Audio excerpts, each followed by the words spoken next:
Hello students, this video is for class 6 life science. In this video I am going to start with a new chapter which are there in your syllabus. The chapter is respiratory system in humans. So let's not waste any more time and let's get started with the chapter. So we will start with the respiratory system in humans.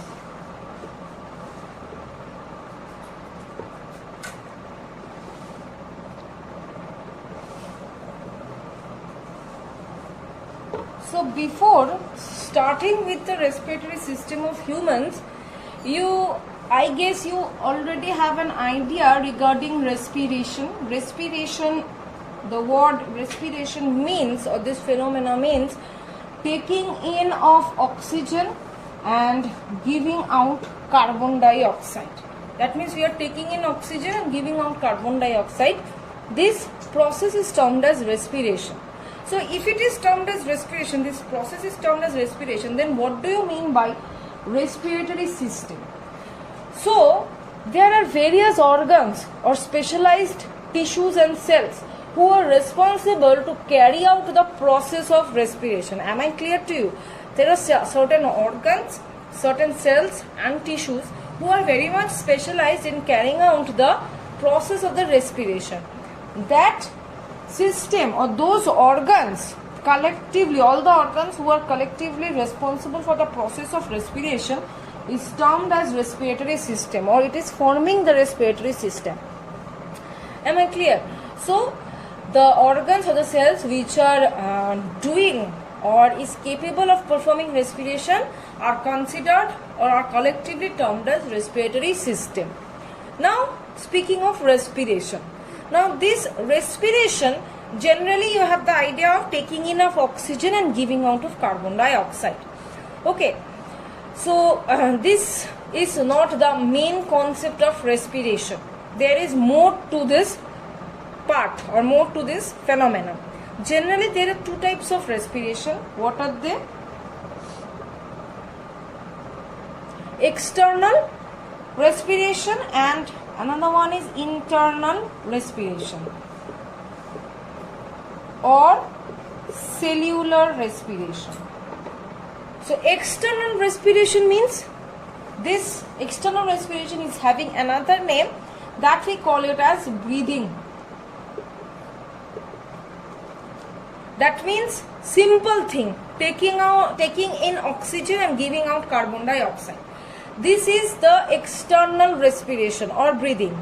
Now if I come to the internal respiration or cellular respiration, it involves biochemical process. Now what is the biochemical process? Bio means taking place in the living body. Chemical means it is chemical in nature. The process is chemical in nature. So what is happening in this cellular respiration? Let us see. The food that we eat, okay, the food that we eat is present in our body. Now when we are taking in the oxygen, okay, so this oxygen which is getting into our body by the process of respiration combines with the food or reacts with the food, okay, and breaks the food. Here food means what? Here food means glucose.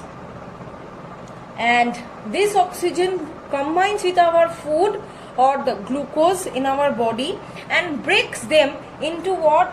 Into CO2, water and energy. So what are the byproducts or what are the ultimate products that are being formed when the glucose or the food is being reacting with the oxygen? What are the things? The CO2 that we exhale out. Next is that water, H2, that comes out in the form of urine or in the form of sweat. Another one is the energy, 38 ATP molecules. ATP, the full form of ATP is adenosine triphosphate.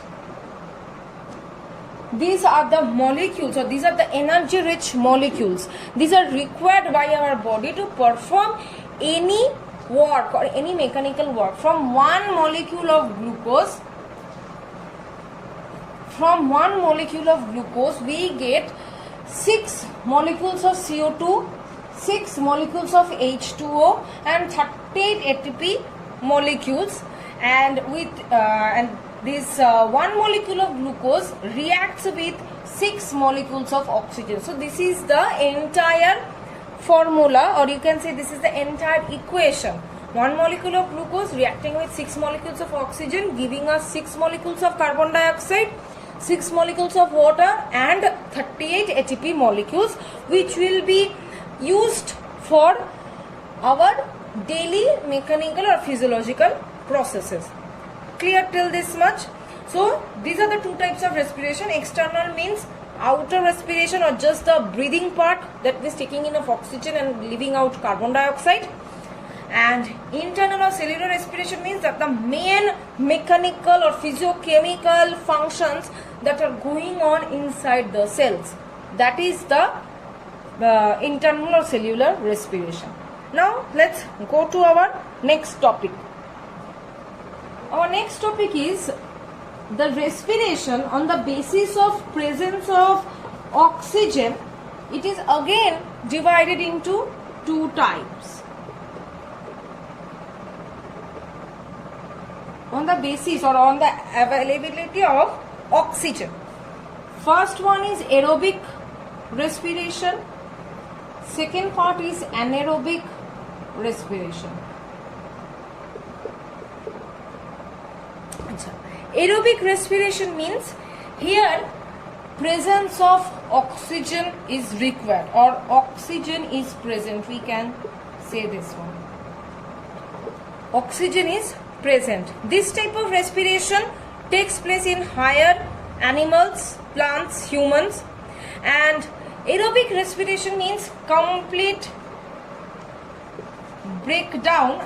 This is, suppose this is point number 1, this is point number 2, complete breakdown of glucose. That means glucose is being completely broken down. Why? Because we are getting enough oxygen to break down the glucose. Third one is that I have already told you that it takes place in higher animals and plants.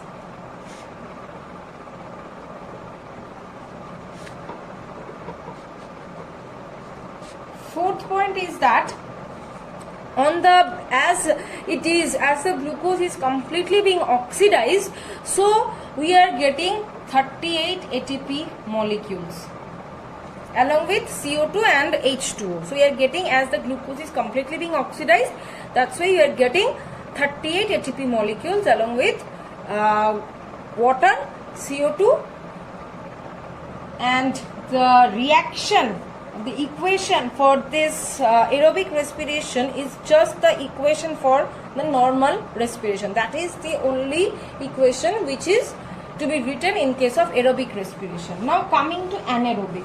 The word an means absence, or you can say free oxygen is not present, or absence of free oxygen. That means oxygen in combined state is present, but free oxygen is not present. That is why it is not very much suitable or not very much easy to get the oxygen to break down the glucose. Okay, so similarly, as it is not getting enough oxygen, so partial breakdown of glucose takes place, or incomplete breakdown of glucose.